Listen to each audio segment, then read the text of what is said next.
오늘의 말씀은 요한계시록 8장 9장입니다. 요한계시록 8장 9장. 항상 우리가 같이 지금 요한계시록을 보는데 어렵지 않습니까? 여러분 어떠세요?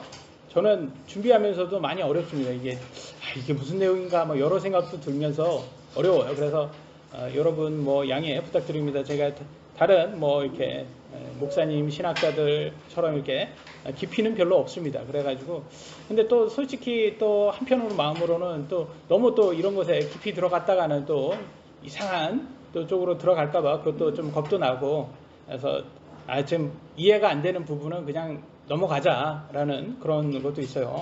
왜냐면 이게 아시다시피 이게 7년의 환난 기간 때 있을 얘기니까 우리가 열심히 하면 교회는 7년의 환난을 이렇게 하나님께서 이렇게 제외시켜 주신다고 하셨기 때문에 우리가 그게 더 중요하기 때문에 그리고 또 더 중요한 거는 뭐겠습니까? 7년의 환난에 들어가지 않도록 주위 사람들, 지인들에게 전도를 하는 거가 아니겠습니까? 그래서 우리 교회가 특권, 우리는 안 들어가니까 다 끝이다가 아니라 우리 주위에 한 명이라도 더 이 시간에 진짜 심판의 시간에 절대 들어가면 안 되잖아요. 어차피 이스라엘 사람들은 제외가 되지만 어쩔 수 없죠. 그들은 그렇게 하나님께서 얘기를 했으니까 8장 9장 되게 무서운 내용들이 많이 들어가 있습니다. 지난주 6장 7장에서는 7 봉인 심판에 대해서 공부했고 하나님의 봉인을 받은 유대인들 이 사람들이 이제 거기 들어가는 거죠. 큰 환난에 나오는 큰 무리들 그 환난에서도 예수님을 믿는 사람들이 나오는 것을 볼 수 있었습니다. 그래서 지난주에 이제 7개의 봉인에 대해서 우리가 보았고 근데 마지막 7번째 봉인은 오늘 볼 거고 봉인에 대해서 이제 공부를 했죠. 그래서 요약본을 보면 이렇게 나왔습니다. 첫째 봉인은 활 가진 흰 말이 나오고 그게 정복을 상징하고 둘째 봉인은 큰 칼 받은 붉은 말 화평을 제거하고 서로 죽인다고 했고요. 셋째 봉인은 저울 가진 검은 말 인플레이션 기근 육적 영적으로 힘들다 기근이 나온다. 넷째 봉인은 사망이란 이름을 가진 창백한 말 지옥이 따라다닌다고 합니다. 4분의 1을 다스리는 권능 칼 굶주림 사망 땅의 짐승들로 죽임을 당한다고 합니다. 그래서 새총균이라고 합니까? 새총균인가? 그 책도 있더라고요. 그게 아주 유명한 책. 그래서 그 새와 총과 균을 이렇게 지배하는 국가가 문명이 세상을 지배한다 그런 내용인데 사실 그걸 지배하고 통제하시는 분은 하나님이십니다. 하나님께서 이렇게 칼, 전쟁, 굶주림, 기근 이런 것으로 인해서 결국 사망 그래서 또 전염병 이런 것으로 사망을 많은 사람들을 사망하게끔 하잖아요. 그러니까 우리가 하나님 안에서 있어야지만 가장 안전하다는 것을 배울 수 있습니다. 다섯째 봉인은 원수 갚아 달라는 주의 순교자의 애원입니다. 그래서 지난주에 자매님께서 말씀한 것처럼 이 애원이 있다는 것은 쓴뿌리가 있지 않냐라고 생각이 되는데 또 저는 또 이렇게 생각을 하고자 해요. 왜냐하면 이것도 하나의 이분들의 이 순교자들의 의무이기 때문에 하는 게 아닌가. 기도를 해야 되니까 그 안에서 빨리 하나님 해주세요 이렇게 하는 게 이분들의 또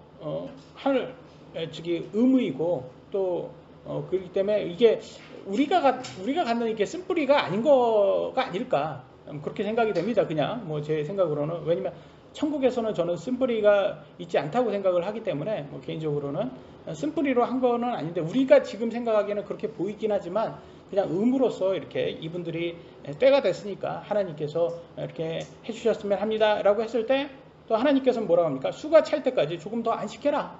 근데 여기에서 말하면 안식이 되잖아요. 안식이라는 건 좋은 거 아닙니까? 쉬어라. 그럼 우리 쉬라고 하는데 나쁠 거 없지 않습니까? 조금 더 쉬겠습니다. 이렇게 하면 되겠죠.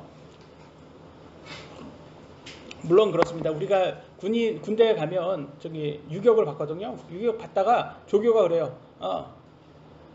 잠깐 5분간 휴식 딱 하면서 최대로 쉴 수 있을 만큼 쉬세요. 쉬십시오. 이렇게 합니다. 지금 훈련 때문에 너무 힘들어서 죽을 것 같은데 쉬어봤자 얼마나 하십니까? 5분밖에 안 주면서. 근데 5분 말하고 꼭 1분 뒤에 꼭 다시 시작을 하더라고요. 그래가지고 이렇게 5분 그래서 막 마음을 이렇게 푼 다음에 1분 뒤에 다시 시작 이러면서 또 쬐는 거예요. 그래서 상황은 쉬는 게 아니잖아요. 예. 그래서 그런 생각이 조금 드는데, 근데 천국은 다르다는 거죠. 천국은 그런 상황이 아닐 거니까 그러지 않을까라고 이제 추측을 해봅니다. 여섯째 봉인입니다. 여섯째 봉인은 큰 지진, 검은 해, 붉은 달, 하늘의 별들이 땅에 떨어짐, 하늘이 두루마리처럼 말려 떠나감, 산과 섬도 자리가 옮겨짐, 다양한 천재지변이 일어난 것을 추측해 볼 수가 있어요. 영화 보면, 헐리우드 영화 같은 데 보면 많이 나오죠. 이런 장면들이. 그래서 이게 다 어디에서 영감을 받았겠습니까? 이 성경에서 영감 받은 거예요, 이게. 그래서 그런 것들을 어떻게 다 압니까, 그 사람들이. 다 성경에서 영감 받아서 다 그런 것을 만든 것을 알 수 있고, 마지막 때는 이런 종말이 있다는 것을 우리가 예측해 볼 수가 있습니다. 일곱째 봉인은 일곱 천사 나팔 받음. 이게 오늘 시작하는 구절입니다. 다른 천사가 성도들의 기도에 향이 있는 금 향로를 금 제단에 올림. 그런데 이 기도들이 음성들, 천둥들, 번개들, 지진이 되어서 땅에 일어난다고 합니다. 그래서 7년의 환난의 심판의 7년의 환난은 심판의 기간이다. 그래서 이 일곱 개의 심판, 일곱 개의 심판, 일곱 개의 심판, 이렇게 세 개의 종류의 심판들이 나오는데 첫째 심판은 봉인 심판이었죠. 마지막 봉인 심판의 마지막 일곱째 봉인 심판에 대해서 보도록 하겠습니다. 8장 1절입니다. 그분께서 일곱째 봉인을 여실 때 하늘이 반 시간쯤 고요하더라. 막 이렇게 여섯 번째 봉인까지 이렇게 열리니까 막 심판이 막 여러 개 나왔는데 갑자기 suddenly 30분 동안, 반 시간이니까 30분 동안 조용해져. 하늘이 탁 멎은 것처럼 딱 조용해진다고 한번 상상해 봅시다. 우리가 여러분 막 진짜 막 폭풍 천둥이 막 몰아치다가 갑자기 30분 딱 조용해졌어요. 그러면 여러분 화평이 올 것 같아요? 아니면 더 큰 심판이 올 것 같아서 두려울 것 같으세요? 순간 이게 화평이 올 것 같다지만 또 약간 더 두렵지 않겠습니까? 야, 더 큰 심판이 오면 어떡하지? 그래서 저는 이 고요한 심판이, 아니 고요한 이렇게 평안이 이 세상 사람들한테 정말 평안일까라는 의구심이 들었습니다. 왜냐면 지금 막 뭐 세상이 막 이렇게 천재지변으로 막 힘들다가 30분 고요하다고 사람들이 이제 평안이 왔다 그러게 하겠습니까? 30분밖에 안 되는데 뭐 한 달도 아니고 30분밖에. 그러니까 이 30분이 오히려 더 공포가 되지 않을까. 이게 진짜 폭풍의 눈에 들어갔다고 생각이 되지 않을까. 더 큰 폭풍이 올 거라고 사람들은 더 두려움에 빠지지 않을까라는 생각이 들었습니다. 2절 가보면 이렇게 나왔습니다. 내가 하나님 앞에 서 있던 일곱 천사를 보았는데 그들이 일곱 나팔을 받았더라. 아니 일곱 봉인이 끝나자마자 이제는 일곱 나팔을 또 받는다 합니다. 일곱 천사가. 이번엔 또 나팔 심판이라는 거예요. 나팔 심판. 아니 봉인 심판이 끝나자마자 이제 나팔 심판이 시작되는 거예요. 그러니까 7년의 환난은 심판의 연속의 기간이구나. 쉼이 없구나.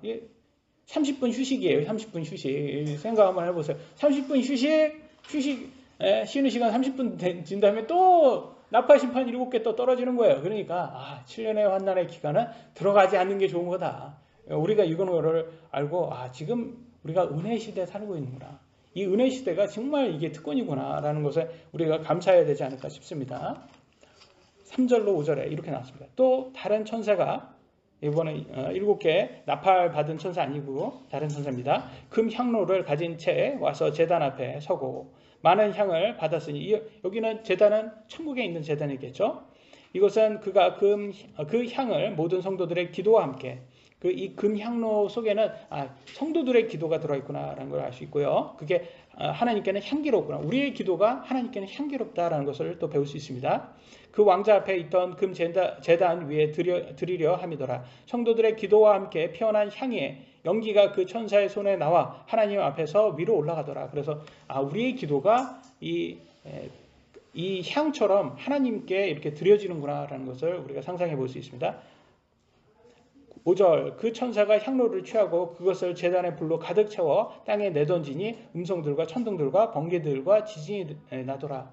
그래서 천국에서는 이렇게 향기로운 향인데 이게 땅에 들어와서는 이게 심판이 된다는 것을 알 수 있어요. 왜냐하면 성도들이 기도라는 것은 뭐겠습니까? 이게 이 세상 사람들이 믿는 사람들을 북한의 크리스찬들을 핍박했던 사람들처럼 그들에게 심판을 주는 것이 아니겠습니까? 그런 기도일 것이에요. 그러니까 하나님께서 기도 응답으로 이 땅에서는 심판이 들어간다는 것을 우리가 상상해 볼 수 있습니다. 그래서 이 7 나팔을 받고 7 천사가 아닌 다른 천사가 금 향로를 금 제단에 드리고 그것이 이제 이 땅에서는 심판이 된다는 걸 알 수 있습니다. 여러분, 기도라는 것에 우리가 기도를 왜 해야 되냐라고 했을 때 이 기도는 하나님께 향기가 되기 때문에 하는 것이라는 것을 우리가 알 수가 있어요. 그래서 기도는 하나님의 기쁨이 되는 것입니다. 여러분 뭡니까? 그 샤넬이라고 합니까? 그 비싼 향수 그거 맡으면 냄새가 좋고 막 기쁘지 않습니까? 그거 되게 비싸더라고요. 네. 샤넬인데 꼭 채널이라고 발음을 또 하죠. 네. 그래서 그런 것처럼 하나님도 이 성도들의 기도를 이렇게 진짜 향수처럼 아주 기쁘게 받는 것을 알 수 있어요. 그러니까 우리가 기도를 항상 하는 마음을 갖고 항상 매 순간마다 기도를 하는 연습을 해야 됩니다. 그래서 하나님께서 원하는 기도를 드려야 된다라고 나와 있어요. 그래서 데살로니가 전서 5장 17절을 보면 17절에는 쉬지 말고 기도하라 라고 나와 있어요. 그러니까 쉬지 말고 기도하려고 하면 우리가 매 순간 모든 순간 우리가 하나님께 기도해야 된다라는 것을 알 수가 있습니다. 그래서 마귀는 기도를 싫어하구나. 그래서 우리를 기도를 못하게 만들 때가 있어요. 그래서 뭘로 우리를 기도 못하게 합니까? 근심 걱정을 줘요. 그 근심 걱정으로 기도하지 못하게 쾌락이라든지 이런 것을 욕심, 탐욕 이런 것으로서 우리가 기도 못하게 만드는데 하나님께 기도하는 연습을 해야 돼요. 그러니까 우리가 매 순간 뭐가 있으면 하나님께 기도 먼저 드려야 된다라는 생각을 가지시고 모든 것을 우리가 근심이 왔을 때 이거 걱정돼 그러면 그거를 어떻게 이거를 기도로 바꿀까 우리가 생각해 보세요. 그러면 하나님 지금 이 순간이 지금 내가 힘들지만 이 순간도 하나님께서 주신 것이라고 생각하고 하나님께 감사하고 영광 드립니다. 이렇게 바꾸시는 연습을 한번 해보시기 바랍니다. 그것이 기도가 되고 또 마귀는 그걸 싫어하고 우리가 마귀에게 승리를 하는 거죠. 왜냐하면 마귀는 우리에게 근심하고 줬는데 그걸 가지고 얘가 하나님께 감사를 드리니까 마귀 입장에서는 얼마나 또 속이 탈 거 아닙니까? 그러니까 우리가 마귀한테 매기는 거죠, 이게. 그러니까 근심을 기도로 바꾸는 게 우리가 승리하는구나라는 것을 알 수가 있습니다. 야고보서 4장 2절로 3절에 보면 너희가 욕심을 내도 갖지 못하고 죽여서 갖고자 해도 얻지 못하나니 너희가 다투고 싸워도 갖지 못하면 너희가 구하지 아니하기 때문이요 라고 했어요. 그러니까 기도하지 않으면 받지도 못한다는 거예요. 여러분 필요한 게 있으면 기도하세요. 여러분 필요한 게 있습니다. 하나님 제가 차가 필요합니다. 새 차를 주세요. 여러분 기도하세요. 필요하시면 하나님께서 새 차를 주실 겁니다. 새 차보다 더 좋은 거를 주실 거예요. 그래서 믿고 기도하세요. 필요하시면. 근데 원하는 거를 구할 수는 없어요. 우리가 원하는 거는 우리 육신이 원하는 것은 안 주신답니다. 그러니까 필요한 거를 구하셔야 돼요. 3절에 보면 이렇게 나왔습니다. 너희가 구하여도 받지 못하면 그것을 너희의 정욕에 쓰려고 잘못 구하기 때문이다. 그래서 여러분 하나님 저는 벤틀리가 너무 좋으면 벤틀리를 타고 싶어요. 롤스로이스도 괜찮아요. 정 안 되면 페라리라든지 그것도 안 되시면 포르쉐 그렇게 이렇게 그러면 사진만 주세요. 사진만. 제가 사진만 열심히 봅니다. 제가 차를 좋아하다 보니까. 근데 이거는 제 개인적인 생각이고, 근데 이게 때가 되니까 이제 전기차도 막 나오고 그러니까 이런 엔진차들이 저게 비싼 덩어리, 돈덩어리고 세금 덩어리구나라는 생각이 들었습니다. 그래서 제일 저렴하게 쓰는 차가 제일 좋은 차다라는 생각이 들고 이제는 저도 차를 좋아하는 입장에서 그런 생각이 많이 안 들더라고요. 옛날 같지가 않더라고요. 옛날 같이 이렇게 재벌들이 차를 이렇게 콜렉팅하고 장난감차로 콜렉팅 하잖아요. 그런데 저게 쓸데없는 짐이구나라는 생각이 제가 들기 시작했습니다. 참. 그래가지고 내가 필요한 게 중요한 것이고, 그래서 하나님께 기도하면 하나님께서 주실 것이다. 그런데 내가 원하는 거, 내 욕심으로 기도해서는 안 된다는 것을 배울 수 있습니다. 기도응답은 인스턴트 음식같이 이게 전자레인지에 2분 딱 누르면 딱 나오는 그런 식으로 안 주셔요. 그런 식으로 주면 많은 사람들이 자꾸 그런 식으로 기도를 해서 실망을 하시더라고요. 그러면 안 된다는 거죠. 하나님께서는 영원히 사시는 분이시기 때문에 하나님의 시간표는 우리의 시간표하고 맞지가 않습니다. 하나님은 천년이 하루와 같대요. 그러면 여러분 하나님께서 하루 지났어요. 그러면 여러분 다 없는 거예요. 우리는 다 없어요. 여기에. 왜냐면 100년도 못 사는 인생이거든요. 근데 무슨 뭐 하나님께서 오래 참으면 그러잖아요. 그러면 우리하고 스케일이 틀려요. 그래서 그전에 예수님께서 이 세대에 다시 오신다고 했는데 2000년 지났어요. 지금. 근데 하나님의 시간표는 이틀 지난 거예요. 그게 이틀밖에 안 지난 거예요.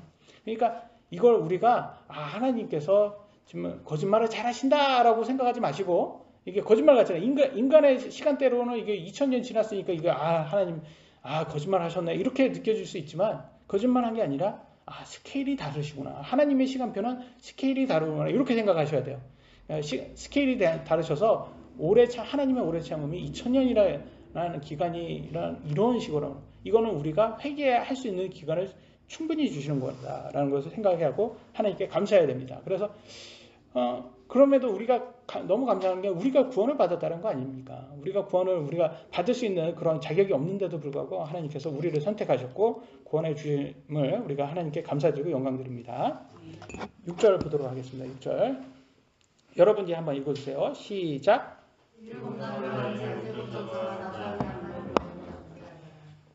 아멘. 이번에는 아까 말씀드린 거죠. 일곱 나파 심판이 시작되는 거예요.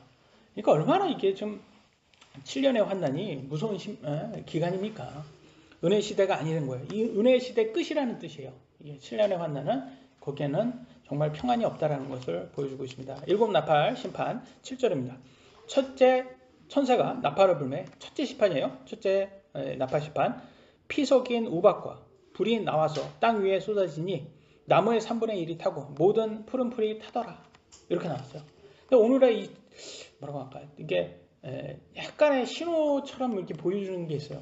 보면 지금 보니까 하와이, 호주, 뭐 캐나다 할 것 없이 지금 나무가 타는 자연재해가 계속 곳곳이 지금 일어나고 있어요. 이게 하나의 징조가 아닌가요? 하나님께서 이렇게 지금 맛보기로 주신 게 아닌가 싶어요. 이게 나팔 심판이 딱 나오면 이렇게 돼. 그러면서 하나쯤 이렇게 보여주신 게 같아요. 그래서 3분의 1이 탄답니다. 그러면 지금 요거하고는 비교가 안 되는 거예요. 스케일이 다른 거예요. 근데 요것만으로도 우리는 지금 막 떨리지 않습니까? 지금. 그래서 7년의 환난 동안에 받을 이 산불이라든지 뭐 우박이라든지 이런 심판이 이 스케일이 다르게 올 것이다. 그래서 자연재해를 첫 번째 심판은 자연재해다. 나팔 심판은 자연재해다라는 것을 알 수 있고요. 8절로 11절입니다. 둘째 천사가 나팔을 불매 불타는 큰 산과 같은 것이 바다에 던지니, 아주 큰 것이에요. 뭔지는 모르겠지만 진짜 산처럼 큰 거예요. 그게 바다에 떨어진대요. 바다의 3분의 1의 피가 되면, 그러니까 바다에 있는 생물들, 조류들이 3분의 1이나 죽는답니다. 또 바다에 있으면서 생명을 가진 창조물의 3분의 1이 죽고 배들의 3분의 1이 부서지더라. 그러니까 인간이 만든 배들도 많이 망가진다는 걸 알 수 있고요. 셋째 천사가 나팔을 불매, 이번엔 세 번째 나팔 심판입니다. 등불처럼 타는 큰 별이, 이번엔 또 별입니다. 큰 별. 이 별, 아주 큰 별이 이 바다에 떨어지는 것이고, 하늘로부터 떨어져서 강들의 3분의 1과 물들의 근원 위에 떨어졌는데, 이 강에 떨어진다는 것을 볼 수 있고요. 그 별의 이름은 쑥이라 하느니라.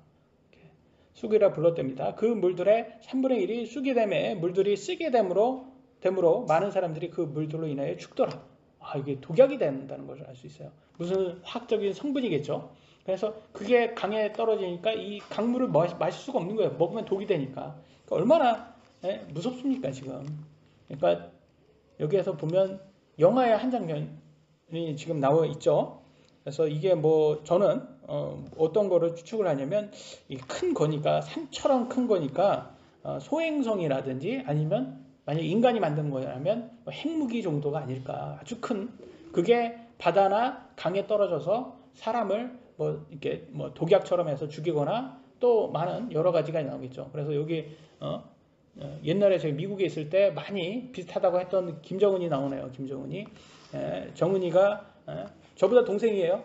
참고로. 그래서 제가 정은이라고 부릅니다. 제가 더 나이가 많습니다.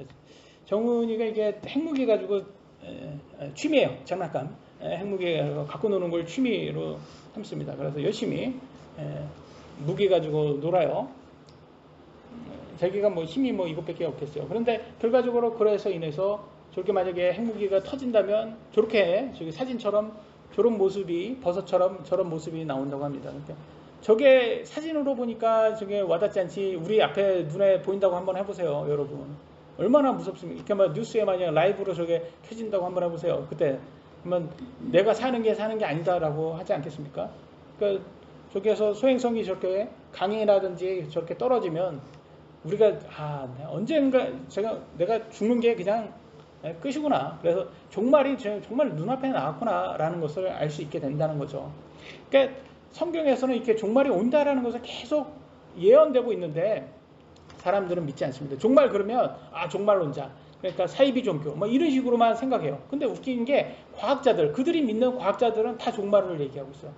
다 이런 종말을 얘기하고 있어요. 소행성이라든지 핵 전쟁으로 인해서 이 세상이 끝날 수도 있다. 그럼 둘 다 같은 거를 얘기하고 있어요. 성경도 종말, 과학자들도 종말을 얘기하고 있어요. 그럼 그 외에 다른 게 뭐가 있겠습니까? 둘 다 종말을 얘기하는데 종말이 온다는 거예요. 그거에 대해서는 다른 뭐 얘기를 할 필요가 없는 거예요. 다른 그런 건이 없습니다. 그래서 우리는 준비해야 돼요. 그래서 가장 안전한 곳은 그리스도 아니다. 예수 그리스도 안에 외에는 우리가 죽음을 피할 길이 없습니다. 그래서 우리가 두 번째 나팔 심판, 세 번째 나팔 심판을 배웠고요.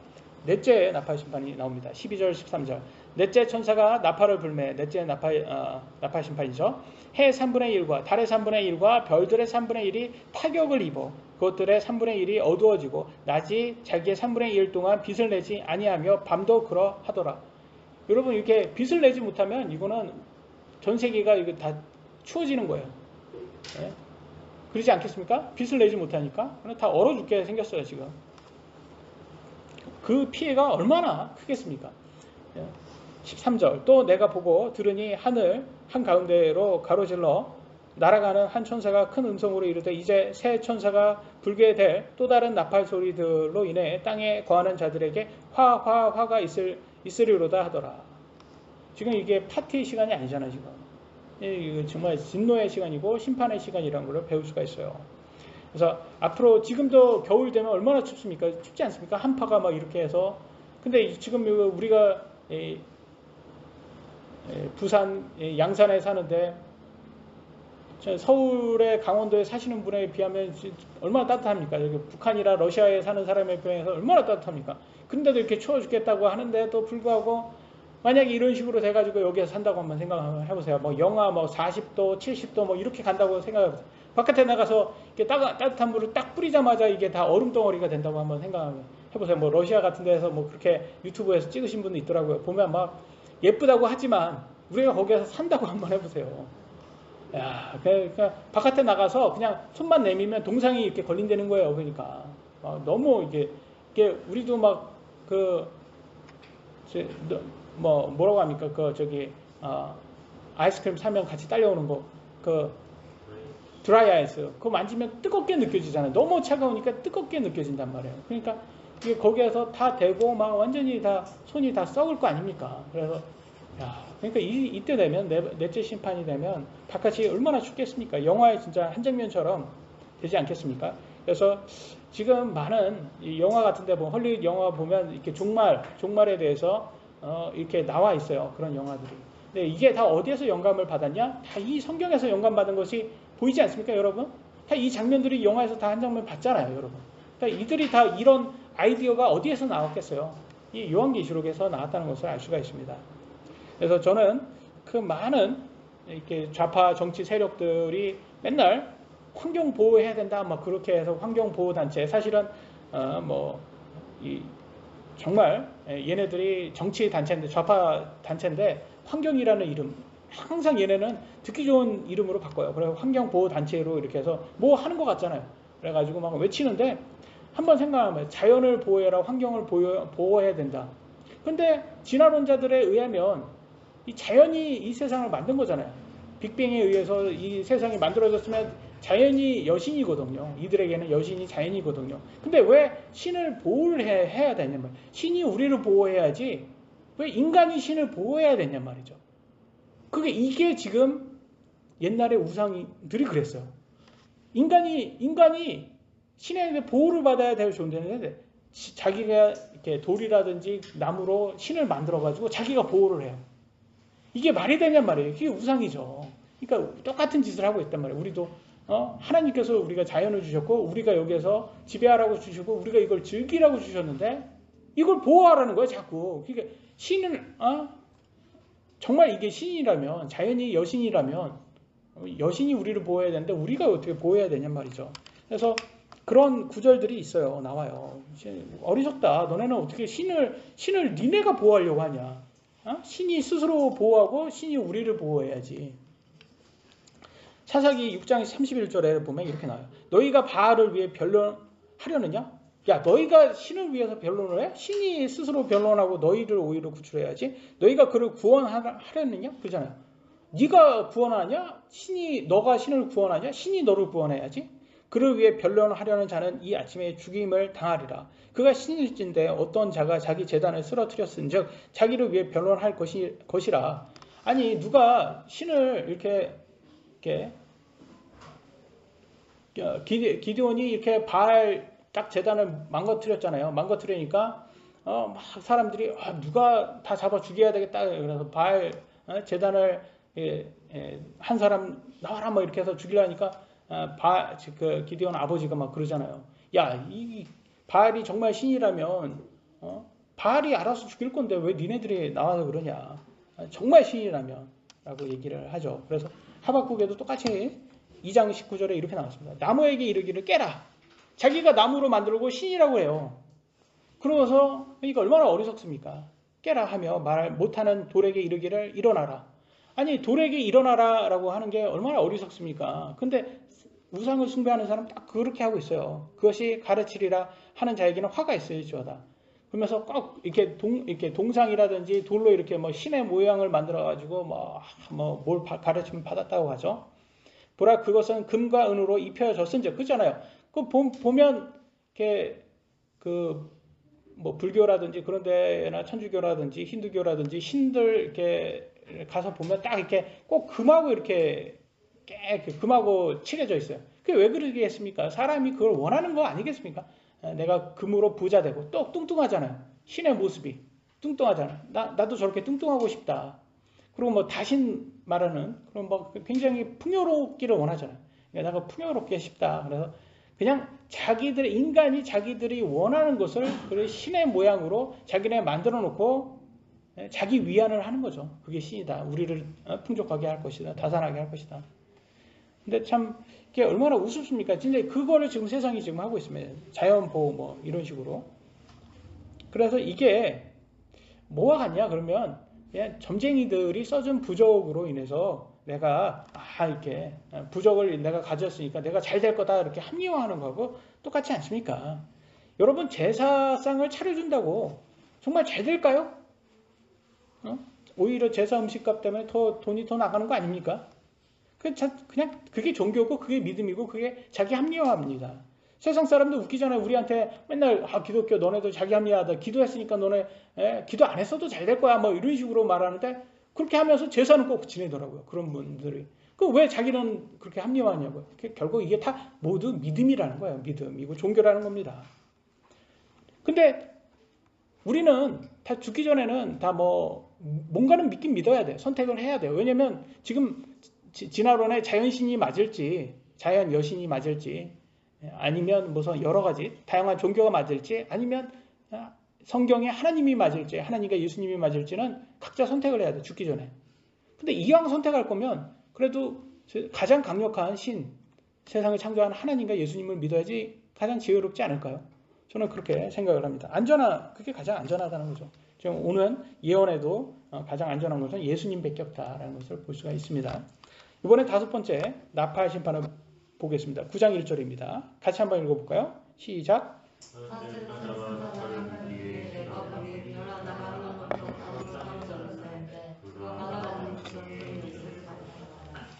아멘. 바닥 없는 구덩이는 어디지 아세요? 바닥 없는 구덩이는 하나님께서 그 타락한 천사들 있잖아요. 그 중에서 그 자리 천사의 직분을 이렇게 망각하고 이렇게 떨어진 그런 천사들을 가둬놓는 곳이에요. 그러니까 천사들의 감옥이에요. 여기가. 바닥 없는 구덩이에. 그래서 여기에 있다가 결과적으로는 궁극적으로는 불호수에 들어가는 겁니다. 근데 보면 하나님께서 여기에 가둬놓은 천사들도 쓰시는 걸 볼 수가 있어요. 그러니까 이게 참 하나님께서는 재활용을 참 잘하신다라는 생각이 들어요. 재활용 끝까지 다 쓴다. 그래서 여러분 사탄하고 이렇게 하나님께서 욥기 보면 사탄이 막 이렇게 욥을 막 그러니까 하나님 재산 줬으니까 건강 줬으니까 하나님 잘 믿는 거죠. 재산하고 건강 뺏어봐요. 제가 잘 믿나 막 그러면서 하나님하고 막 딜을 하잖아요. 근데 하나님께서 막 속는 것처럼 막 보이잖아요. 그러면 한번 해봐. 네가 원하는 대로 다 해봐. 그러잖아. 하나님이 속는 것처럼 보이는데 괜히 뭐 우리가 보기에는 하나님 괜히 자랑하셔가지고 욥을 자랑하셔가지고 왜 이렇게 욥한테 그렇게 고난을 주십니까? 이렇게 뭐 우리 인간적으로는 그렇게 생각되죠. 우리는. 그런데 하나님은 사실은 제가 생각하기에는 이 사탄도 재활용하시는 것 같아요. 왜냐면 사탄으로 써야지 알곡과 가라지, 껍질을 구분할 수 있잖아요. 알곡과 가라지를 구분하는 구분자가 누구겠습니까? 왜 시험을 줘야 되니까. 사탄 마귀라는 거죠. 사탄 마귀가 와가지고 사람들을 막 이렇게 강박한 마음을 이렇게 줄 때 거기에 넘어가서 사탄 마귀를 숭배하고 죄를 숭배하는 사람들은 가라지가 될 것이고 끝까지 하나님을 붙잡는 사람은 알곡이 되는 거겠죠. 그러니까 하나님께서 재활용하는 게 아닐까 싶어요. 근데 이번 재활용은 뭐냐면 굉장히 독특합니다. 보통 사람들을 죽이는 데 쓰지 않고 사람들을 이게 거의 사탄 마귀는 성도 이렇게 하나님의 이제 성도들을 이렇게 핍박하는 용도로 많이 사탄 마귀가 쓰잖아요. 사탄 마귀가 와가지고 막 성도들을 막 그러는데 이번에는 하나님께서 특이하게 성도들만 빼고 믿지 않는 사람만 고통을 줘라 그럽니다. 이 천사들을 활용을 해서 한번 보도록 하겠습니다. 9장 2절로 4절입니다. 그가 바닥 없는 구덩이를 여니 그 구덩이에서 큰 용광로의 연기 같은 연기가 올라오매 해와 대기가 그 구덩이의 연기로 인해 어두워지며 또 메뚜기들이 연기 속에서 나와 땅 위에 올라오는데 그것들이 땅에 있는 정갈들의 권능과 같은 권능을 받았더라. 또 그것들은 땅에 풀이나 푸른 것이나 나무는 하나도 해하지 말고 오직 이 말 안에 하나님의 인이 없는 그 사람들만 해하여야 한다는 명령을 받았더라 라고 했어요. 그러니까 웃기잖아요. 이게 하나님의 인이 있는 사람들은 이제 아까 우리가 봤던 14만 4천 예루살렘 그 이스라엘 백성들이잖아요. 하나님께서 정한 선택한 사람들. 그 사람들 빼고 세상 사람들에게 고통을 주라는 거예요. 정갈과 같은 고통을 주랍니다. 메뚜기가 나옵니다. 그 바닥 없는 구덩이에서. 그래서 제가 예전에 그 뉴스에서 하마스 그 테러리스트들이 자꾸 그 땅속에서만 기어 나오잖아요. 그래서 저 메뚜기 같다.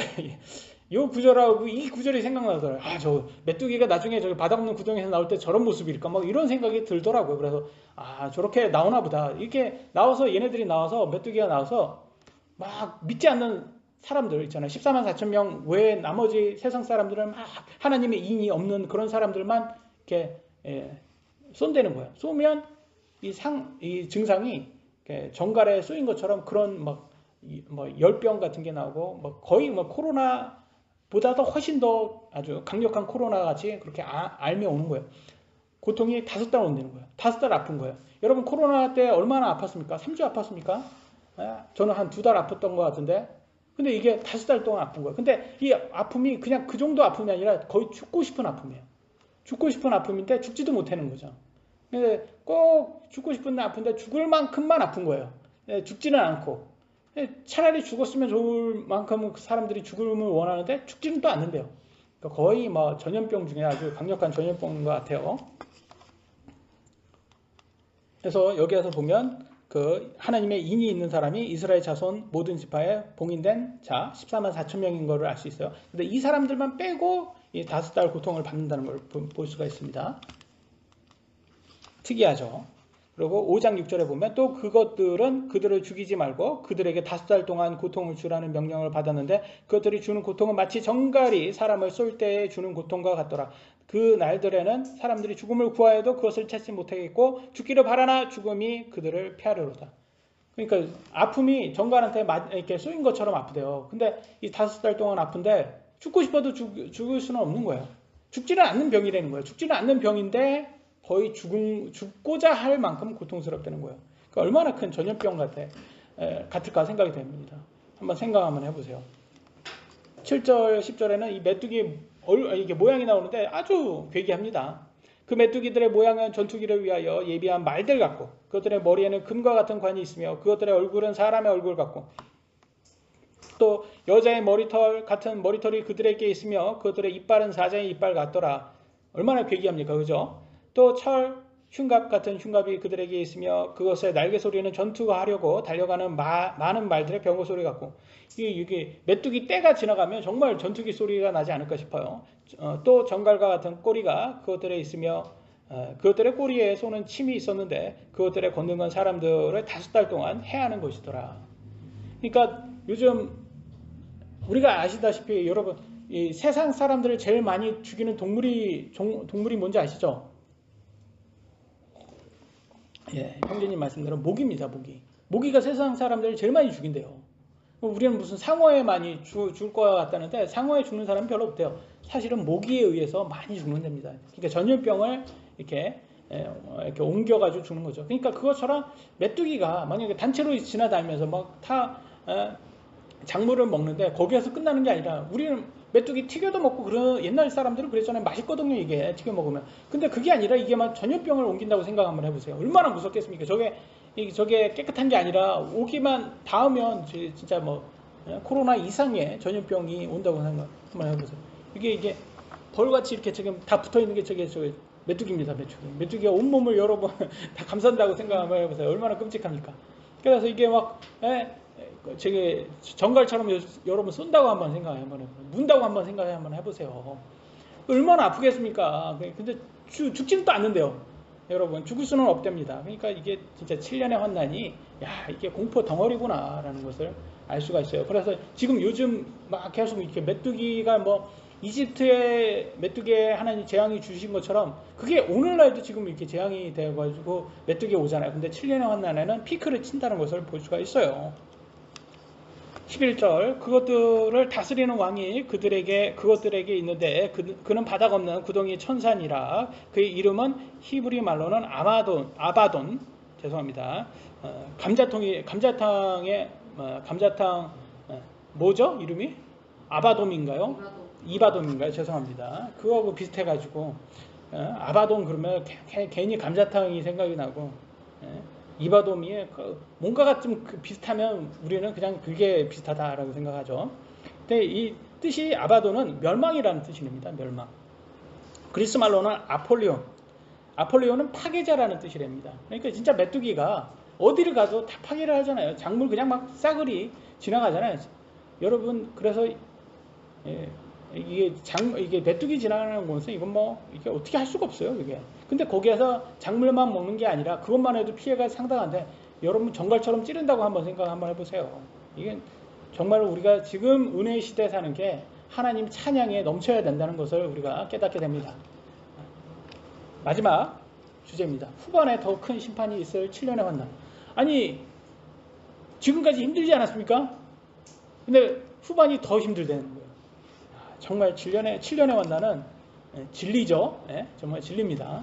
안 들어가는 게 가장 좋은 거라는 걸 알 수 있어요. 9장 12절 한 가지 화는 지나갔을 때 보라 이후에 2가지 화가 더 임하노도다. 아니 지금 한 절반 이상 지난 것 같은데 아직도 3분의 1밖에 안 지났다는 거예요. 지금 나팔이 지금 5개의 나팔이 첫 번째 봉인 심판 7개 지났죠. 지금 나팔 심판은 5개 지났습니다. 그러면 나머지는 지금 절반 이상 지나야 되는 거예요. 왜냐면 금병 심판 7개 더 남았고 7개의 나팔 심판 더 2개 채우면 지금 9개 심판이 남아 있거든요. 9개 심판밖에 안 남았는데 절반 이상이 지나야 됐어야 되는데 오히려 3분의 1밖에 안 지났다는 거예요. 그러니까 심판 수는 적어도 뒤에 있는 심판이 더 세다는 것을 알 수 있어요. 그래서 더 강력한 심판이 오는구나라는 것을, 숫자는 낮아도 더 강력한 심판이 오는구나라는 것을 예상해 볼 수 있죠. 13절, 14절에 이렇게 나왔습니다. 여섯째 천사가 나팔을 불매 내가 들으니 하나님 앞에 있는 금 제단의 넷불에서 한 음성이 나서 나팔을 가진 여섯째 천사에게 말하기를 큰 강 유프라테스를 묶어둔 내 천사를 풀어주라 하더라. 그러니까 여기에서 보니까 뭐를 알 수 있느냐면 뭐 천사가 뭐 이런 것을 뭐를 다 주관하는구나라는 것을 알 수가 있습니다. 베드로후서 2장 4절에는 하나님께서 죄를 지은 천사들을 아끼지 아니하사 지옥에 던지시고 어둠의 사슬에 넘겨주어 심판 때까지 예비해 두셨으며 라고 하지 않습니까? 그러니까 하나님께서는 천사들, 이게 타락한 천사들을, 죄 지은 천사니까 타락 천사라는 걸 알 수 있죠. 타락 천사들을 이렇게 예비해 두셨다가 이런 마지막 때 이렇게 쓰시려고 하나 보다라는 것을 알 수가 있고요. 유다서 1장 6절에 또 자기들의 처음 신분을 지키지 아니하고 자기들의 처소를 떠나 천사들을 큰 날에 심판 때까지 영존하는 사슬로 묶어 어둠 밑에 예비해 두셨는데, 이렇게 예비해 두셨다가 이렇게 마지막 때 얘네들 끄집어내서 이렇게 하나씩 쓰시는 것 같아요. 그러면 그것이 우리들에게는 아주 사람들에게는, 뭐 믿는 우리들에게는 상관없겠지만 사람들 믿지 않는 하나님의 인의에 없는 봉인을 받지 않은 사람들은 다 이렇게 심판이 되는구나라는 것을 알 수가 있어요. 마태복음 8장 29절에는 그들이 소리를 지르며 이르되 하나님의 아들 예수님이여 우리가 당신과 무슨 상관이 있나이까? 때가 되기 전에 우리를 괴롭히려 여기에 오셨나이까? 라고 해요. 마귀 들린 사람이 이렇게 말한다는 것은 마귀들은 뭘 안다? 때가 되면 내가 괴롭게 될 거다라는 것을 아는 거예요.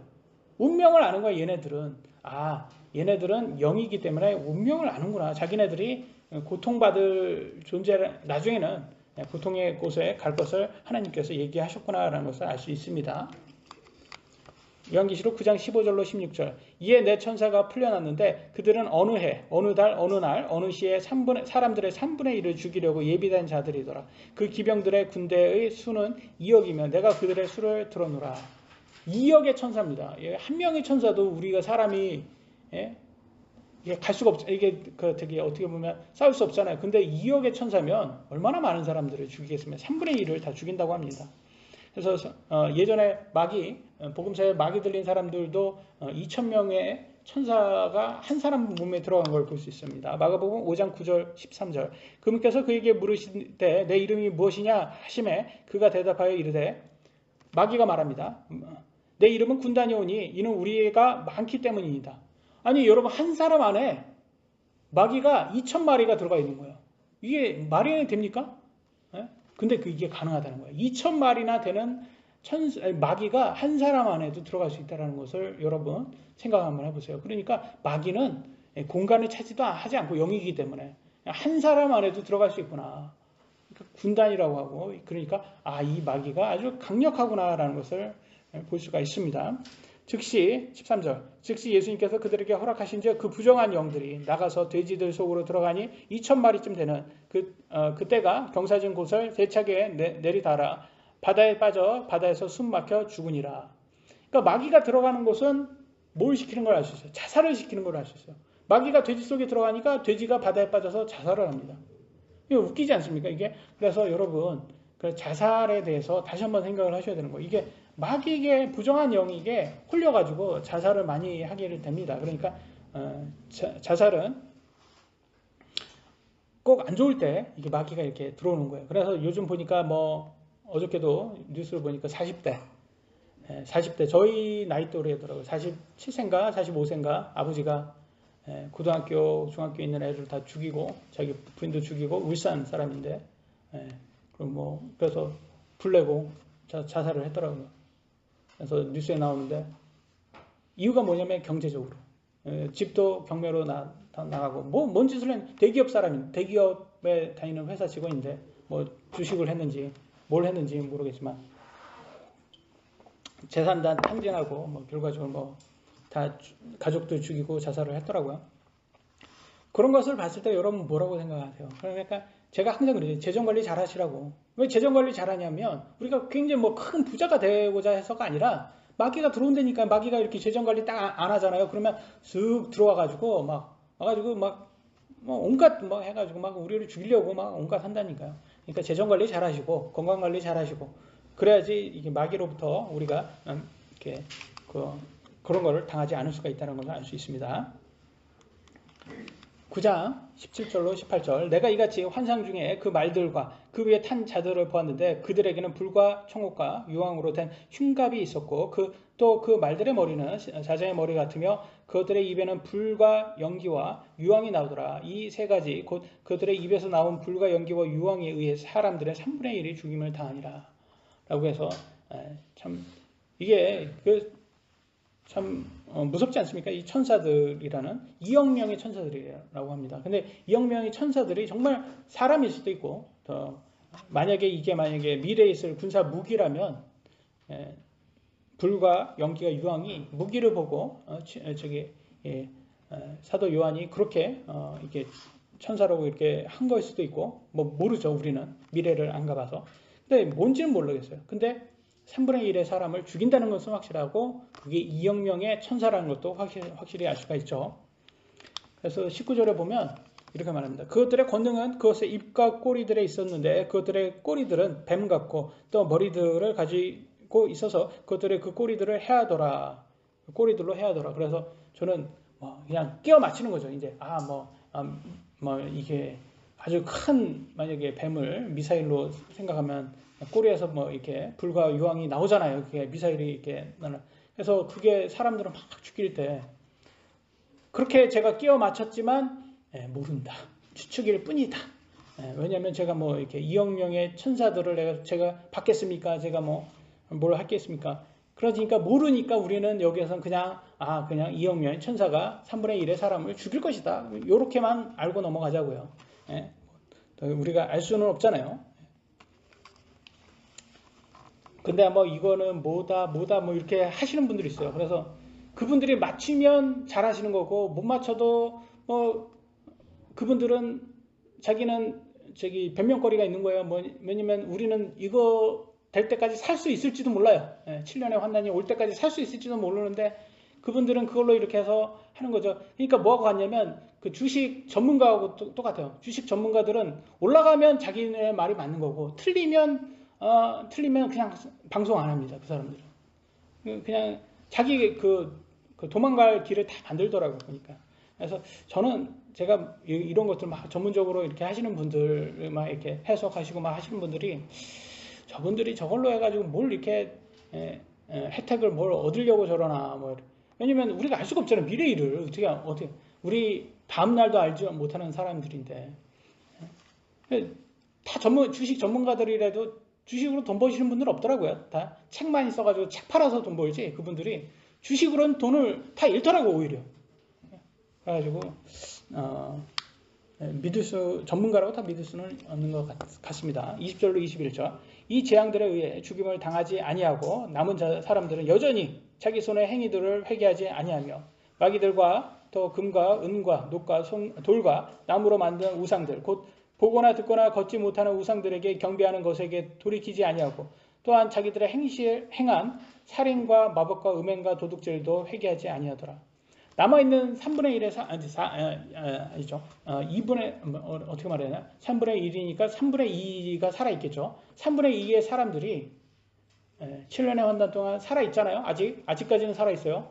이 사람들이 이제는 회개하고 역시 이게 지금 하나님의 심판이구나. 우리가 살려면 내가 예수 그리스도를 믿어야 되구나. 이렇게 회개하면 너무 좋겠지만 그렇지 않고 오히려 자기들의 신을 더 찾아간다는 거예요. 자기 우상을 해서 불교, 카톨릭, 다 힌두교, 이슬람교, 다 유명한 교겠지만 다 세상의 종교라든지 자신들을 어떻게 찾아서 그들을 오히려 더 신뢰하고 더 믿고 자기를 구원해 달라고 이렇게 구한다고 합니다. 그래서 참 어리석게 보이지만 안타깝기도 해요. 그렇지 않습니까? 이분들은 좀 아쉽잖아요. 좀 회개하고 하나님께로 돌아와야지 살 수 있는데 그래서 이게 사람들은 선택받지 못했구나라고 밖에 제가 말씀드릴 수밖에 없는 것 같아요. 왜냐면 우리가 하나님께서 선택했기 때문에 우리가 믿는 거지, 내가 내 의지로만 믿을 수 있는 게 아니거든요. 하나님. 여기 보시면 아시겠지만 이 사람들은 믿지 않잖아요. 이렇게 심판해도 믿지 않잖아요. 우리도 그렇지 않습니까? 여러분 눈에 막 이렇게 딱 보인다고 뭐 믿을 것 같죠? 눈에 보인다고 안 믿습니다. 증거 많이 줘도 믿을 것 같은데 안 믿어요. 그리고 많은 사람들이 이렇게 막 그 병에 죽을 병에 가졌다가 딱 이렇게 예수님 믿고 딱 나오면 뭐 믿음의 용사가 될 것 같잖아요. 그런데 사람이 그렇지 않습니다. 병이 나오면 또 그걸로 딴짓해요. 그러니까 여러분, 우리의 믿음을 너무 교만하게 이렇게 거만하게 그렇게 하지 마시고, 우리가 하나님의 선택을 받은 사람들이구나. 하나님의 선택을 받았기 때문에 우리가 지금 이렇게 신앙생활하고 믿음생활을 하는구나, 하나님 믿고 하는구나라고 해서 감사하셔야 됩니다. 내가 잘해서 믿는 게 아니라, 내가 잘해서 구원받는 게 아니라 하나님께서 우리를 선택하셔서 내가 믿고 이렇게 내가 구원받는구나라는 것을 알 수 있습니다. 왜냐하면 보세요. 여기 있는 많은 사람들, 이 사람들이 인간적으로 봤을 때는 그냥 굉장히 악한 사람이냐라고 해서 인간적으로 봤을 때는 그런 건 아니에요. 물론 하나님을 볼 때는 아주 나쁜 사람들이지만 우리 입장에서는 아니란 말이에요. 그러니까 세상 사람들도 지금도 그래요. 이해를 못하죠. 왜냐하면 인간적으로 봤을 때는 지금 무슨 강도가, 살인자가 예수님 믿고 구원받는다는 게 말이 되냐, 이렇게 받아들이지 않는단 말이죠. 근데 우리가 그분들도 알아야 되는 게, 우리가 창조주 하나님을 가장 두려워해야지, 우리가 주인을 못 알아보는 것처럼 그것처럼 큰 죄가 없습니다.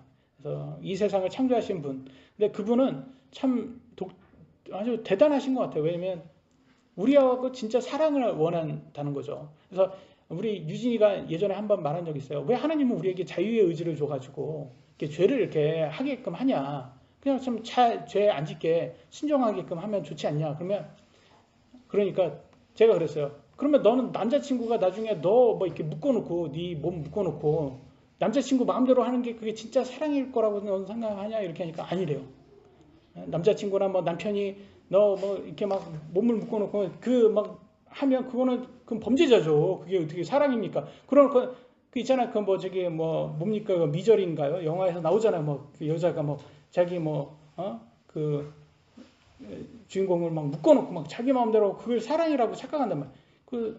스토커잖아요. 그거 범죄자란 말이에요. 그게 사랑이 아니란 말이에요. 하나님이 그걸 알려주는 거예요. 자유의 의지를 준 거는 우리에게 자유의 의지를 줘서, 심지어는 자기를 부인할 수 있는 자유의 의지를 줬어요.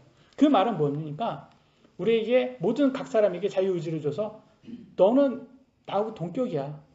네 마음대로 원하는 대로 선택하고 나하고 사랑해. 그러니까 진짜 사랑에는 자유가 없으면 안 돼요. 자유의지가 없으면 안 돼요. 자유의지가 없으면 그 진짜 사랑이 아니고 그거는 스토커가 하는 거죠. 그래서 하나님은 우리에게 진짜 사랑인 자유를 주셨고, 우리하고 동등한 사랑을 원하세요. 동등한 사랑을 원해서 우리가 스스로 하나님을 선택할 수 있는 그 선택권까지 주셨어요. 근데 그거를 사람들이 마귀에게 눈이 멀어가지고 그걸 못 보는 것 뿐입니다. 근데 그분들은 자기네들이 맞다고 생각하지만 사실은 마귀에게 눈 먼 거거든요. 그래서 우리가 마귀에게 이제는 더 이상 눈 멀지 않고 하나님의 진리를 알고 예수님을 믿은 우리들이 먼저 그들에게 다가가서 그들에게 이 진리를 알려줄 수 있는 또 친절함과 지혜를 하나님께서 주시기를 원합니다. 오늘 여기까지 하도록 하겠습니다. 기도하시겠습니다.